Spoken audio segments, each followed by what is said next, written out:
পশ্চিম মেদিনীপুরের সোনার ব্যবসায়ী, তার দেহ মিলেছিল নিউটাউনের যাত্রাগাছি থেকে।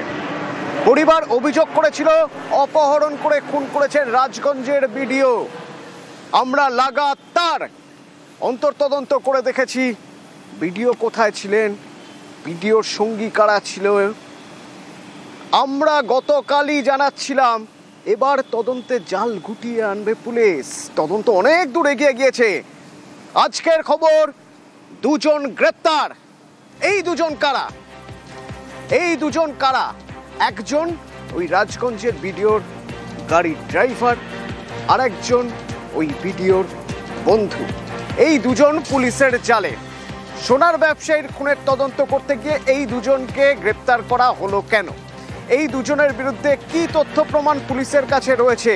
এদের বিরুদ্ধে কি নির্দিষ্ট অভিযোগ রয়েছে জানবো। অনুপ রয়েছে সরাসরি আমার সঙ্গে। অনুপ,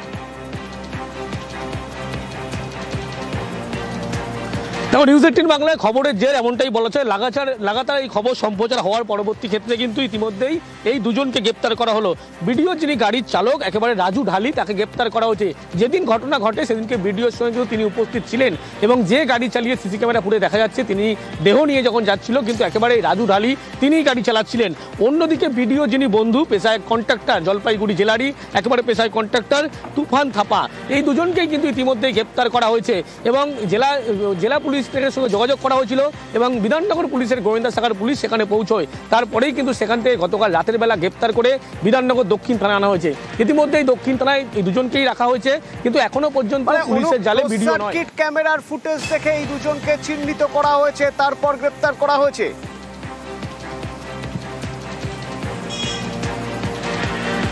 একেবারে ক্লোজ সার্কিট যে ক্যামেরা, সিসি ক্যামেরা যে ফুটেজ, সেই ফুটেজ দেখে দুজনকে যেমন চিহ্নিত করা হয়েছে, পাশাপাশি একাধিক ফুটেজ সংগ্রহ করা হয়েছিল।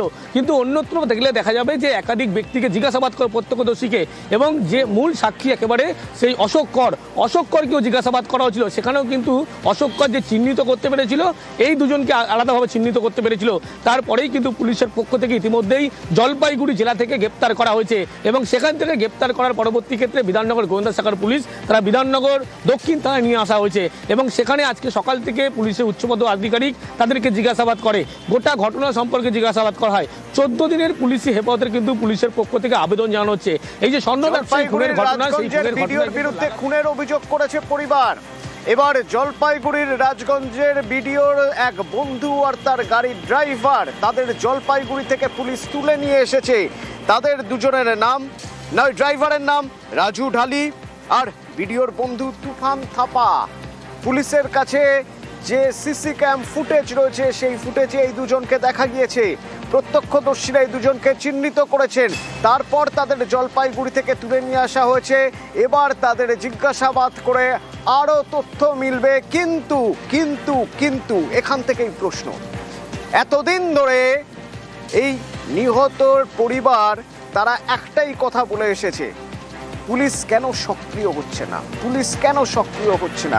প্রভাবশালী বলে ভেবে দেখুন, প্রথম গ্রেপ্তার ঘটনার 12 দিন পর।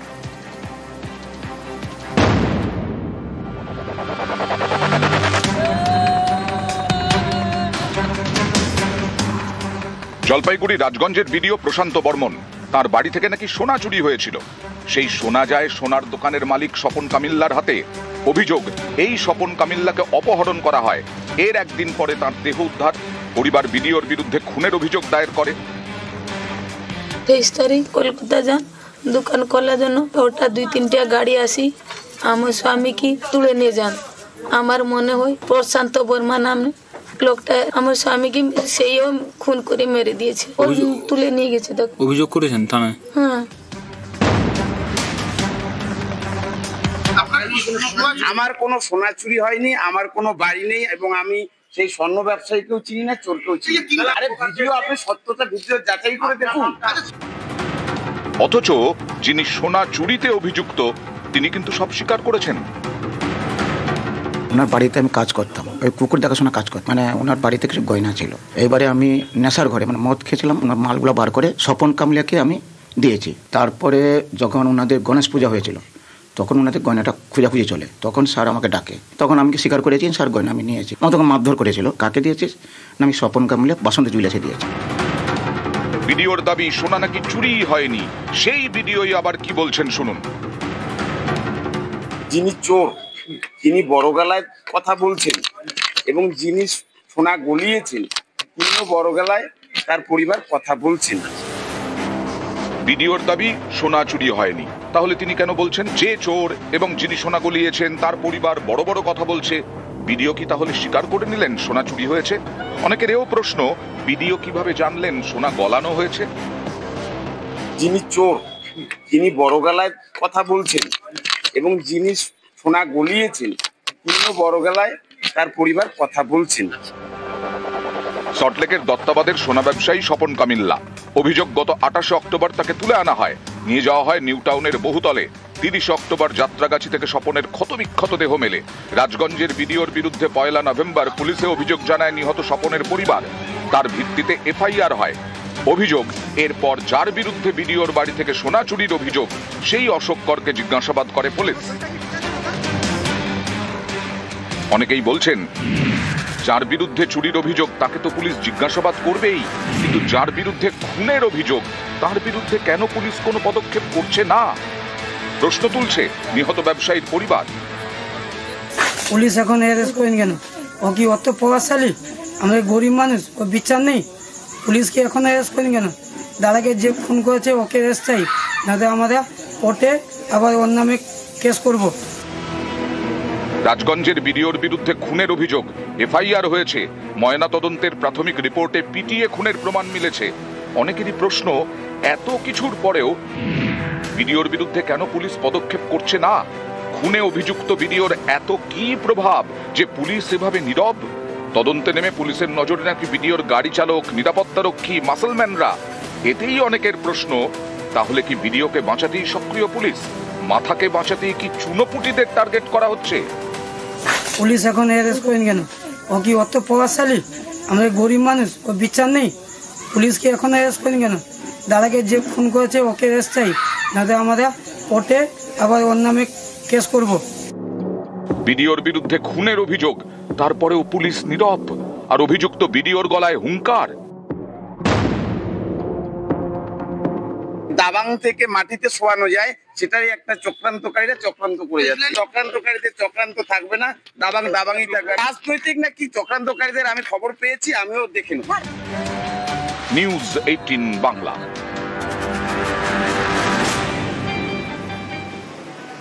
ঘটনার 12 দিনের মাথায় 2 জন গ্রেপ্তার, ভিডিওর বন্ধু, ভিডিওর গাড়ির ড্রাইভার। কিন্তু ভিডিও সম্পর্কে সুনির্দিষ্ট কি তথ্য প্রমাণ রয়েছে পুলিশের হাতে? অনুপ, ক্লোজ সার্কিট ক্যামেরার ফুটেজ তো পুলিশের হাতে রয়েছে। নীলবাতি লাগানো গাড়িতে ঘুরে বেড়াতেন ভিডিও। তো সেই নীলবাতিওয়ালা গাড়ির যদি আমরা ট্র্যাক করি সিসি ক্যাম ফুটেজ অনুযায়ী, কোথা থেকে কোথায়, কোথা থেকে কখন কোথায়, কি জানা যাচ্ছে?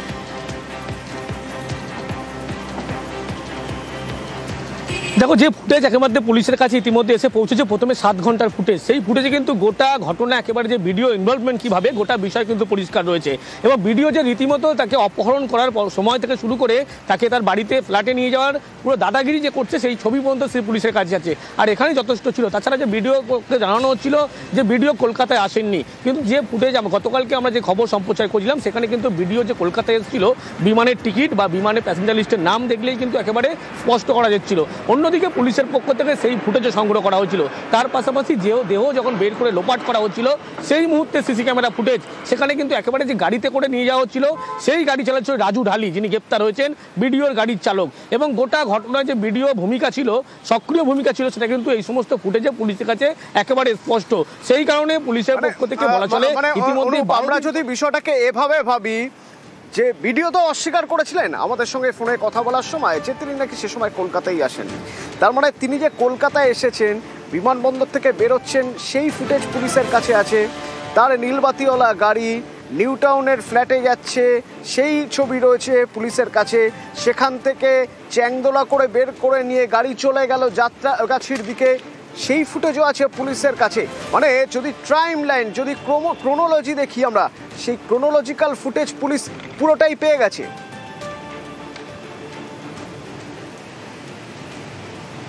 একেবারে পুরো ফুটেজ কিন্তু পুলিশের হাতে ইতিমধ্যে এসে পৌঁছেছে। যা যা একটা তদন্ত প্রক্রিয়া এগিয়ে নেওয়ার জন্য যা যা ফুটেজ বা যা যা তথ্য প্রমাণ দরকার প্রত্যেকটি জিনিস কিন্তু পুলিশের কাছে আছে, এমনটা পুলিশের পক্ষ থেকে এই মুহূর্তে স্বীকার করা হচ্ছে। তার কারণ পুলিশের পক্ষ থেকে বলা হচ্ছে যে গোটা যে ঘটনা ঘটেছিল, অর্থাৎ যে ক্রাইম সিন হয়েছিল, অপহরণ হয়েছিল, তুলে নিয়ে যাওয়া হয়েছিল, মারধর করা হয়েছিল, গাড়ি থেকে নামানো, পরবর্তী ক্ষেত্রে দেহ লোপাট, প্রত্যেকটি বিষয় ফুটেজ কিন্তু পুলিশের কাছে আছে। আর প্রত্যেকটি ফুটেজে কিন্তু ভিডিওর যে ভূমিকা, ভিডিওর যে গতিবিধি, সেগুলো নজর করা যাচ্ছে। আর সেখান থেকে ভিডিও কিন্তু স্পষ্ট করছে তিনি কলকাতায় আসেননি। তিনি যে মিথ্যা বলছেন বা তার কথাতেই একেবারে উত্তর পরিষ্কার হচ্ছে, সেই বিষয় কিন্তু একেবারে পরিষ্কার হয়ে যাচ্ছে।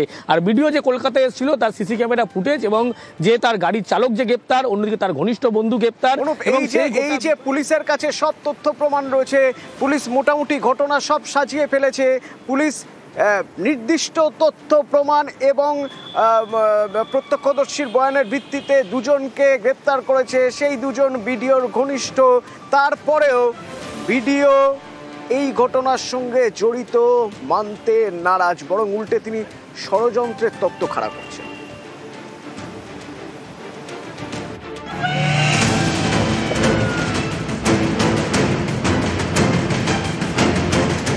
প্রশান্ত বর্মন, জলপাইগুড়ি রাজগঞ্জের ভিডিও, তার বিরুদ্ধে ভুরি ভুরি অভিযোগ।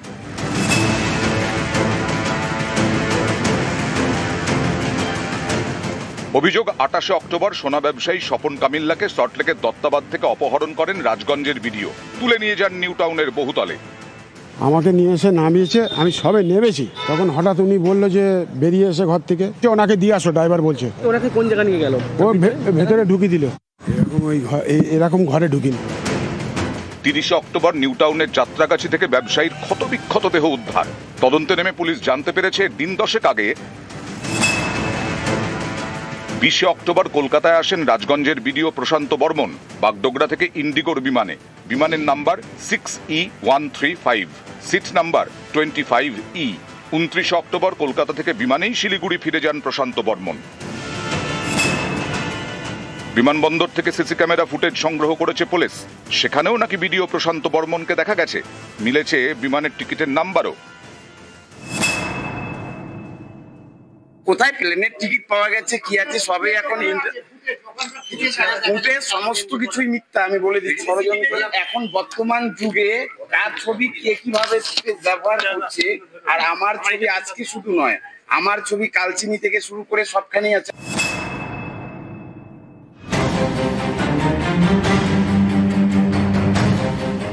আটাশে অক্টোবর অপহরণ, 30 অক্টোবর সোনা ব্যবসায়ীর দেহ উদ্ধার হয়। খুনের অভিযোগ ভিডিও প্রশান্ত বর্মনের বিরুদ্ধে। আমি কিভাবে চিনবো স্বপন কামিল্লাকে বলুন? আর আমার চেনার কি দরকারই আছে? আপনি কলকাতায় এসেছিলেন কবে? আমি কলকাতা গিয়েছিলাম অনেকদিন আগে। মানে 27-28 অক্টোবর আপনি কোথায় ছিলেন? আমি কলকাতায় যাইনি, 27-28 কলকাতায় যাই।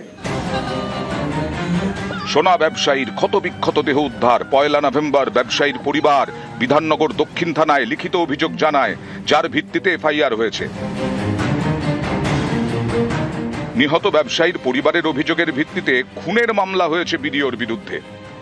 23 তারিখ কলকাতা যান দোকান খোলার জন্য, ওটা 2-3টা গাড়ি আসি, আমার স্বামীকে তুলে নিয়ে যান। আমার মনে হয় প্রশান্ত বর্মা নামে লোকটা আমার স্বামীকে সেইও খুন করে মেরে দিয়েছে, তুলে নিয়ে গেছে। অভিযোগ করেছেন থানায়? হ্যাঁ, একটা এফআইআর করেছেন মনে হচ্ছে প্রশান্ত বর্মন ভিডিও। এটার থেকেই বোঝা যাচ্ছে যে এখানে চক্রান্তকারী ষড়যন্ত্র আছে। সোনা ব্যবসায়ী স্বপন কামিল্লার বাড়ি পশ্চিম মেদিনীপুরের দাঁতনে। অভিযোগ গত অগাস্টে সেখানে যান রাজগঞ্জের ভিডিও প্রশান্ত বর্মন। সেই ভিডিও তোলে স্বপনের পরিবার। আমি দাঁতনে কেন যাব? সবই তো ষড়যন্ত্র। ভিডিওর বাড়ি থেকে নাকি সোনা চুরি হয়, সেই সোনা নাকি পান স্বপন কামিল্লা। অভিযোগ এই কারণেই সোনা ব্যবসায়ী স্বপনকে বাড়ি থেকে তুলে আনা হয়, যার একদিন পরে মেলে তার ক্ষতবিক্ষত দেহ। চুরি করার পরে স্যার প্রথম আমাকে মারধর করলো, নিয়ে যাওয়ার পরে গণেশ পূজার 2 দিন পরে তারপর ছেড়ে দিলাম, স্বীকার করতে ছেড়ে দিল। আমি কাকে দিয়েছি বললো, আমি বললাম বসন্ত একে শহীদের স্বপন কামলিয়াকে দিয়েছি। পরে 28 তারিখে আবার আমাকে ডাক করলো, উনি স্বর্ণবালা এলো, আসতে দুজনকে মারধর করলো, করতে আমি স্বীকার করে গেলাম যে ওনাকে দিয়েছি। উনিও বললো আমাকে দিয়েছে, আমি কালকে মাল দিয়ে দেবো, স্বর্ণবালা বললো। ও থাকলো, আমি চলে এলাম। আপনার বা আপনার আত্মীয়র বাড়িতে চুরি হয়েছিল কি? আমার বা আমার আত্মীয়র কারো বাড়িতেই চুরি হয়নি। আপনি অশোক করকে চেনেন? অশোক করকে আমার কি দরকার আছে চেনা? বিডিওর দাবি মতো তাহলে কি দাঁড়ালো? বিডিওর বাড়ি থেকে চুরির অভিযোগ মিথ্যে। 20 অক্টোবর বাগডোগরা থেকে কলকাতায় আসা ষড়যন্ত্র। 29 অক্টোবর কলকাতা থেকে শিলিগুড়ি ফেরা ষড়যন্ত্র। সোনার ব্যবসায়ীকে অপহরণের অভিযোগ ষড়যন্ত্র। ব্যবসায়ী দাঁতনের বাড়ি যাওয়া ষড়যন্ত্র। ব্যবসায়ীকে খুনের অভিযোগ ষড়যন্ত্র। এতজন বিডিওর বিরুদ্ধে মুখ খুলেছেন, ছবিতে বিডিওকে দেখা যাচ্ছে, বিমানবন্দরের সিসি ক্যামেরা ফুটেজও পেয়েছে পুলিশ। এসবই কি তাহলে মিথ্যে? সবই কি ষড়যন্ত্র? রাজগঞ্জের বিডিওর বিরুদ্ধেই এত ষড়যন্ত্র কেন? এটা হচ্ছে একটা বড় মাপের ষড়যন্ত্র চলছে, কিভাবে দাবাং থেকে মাটিতে শোয়ানো যায় সেটাই একটা চক্রান্তকারীরা চক্রান্ত করে যাচ্ছে। চক্রান্তকারীদের চক্রান্ত থাকবে না, দাবাংই থাকবে। রাজনৈতিক না কি চক্রান্তকারীদের আমি খবর পেয়েছি, আমিও দেখে নেব। নিউজ 18 বাংলা।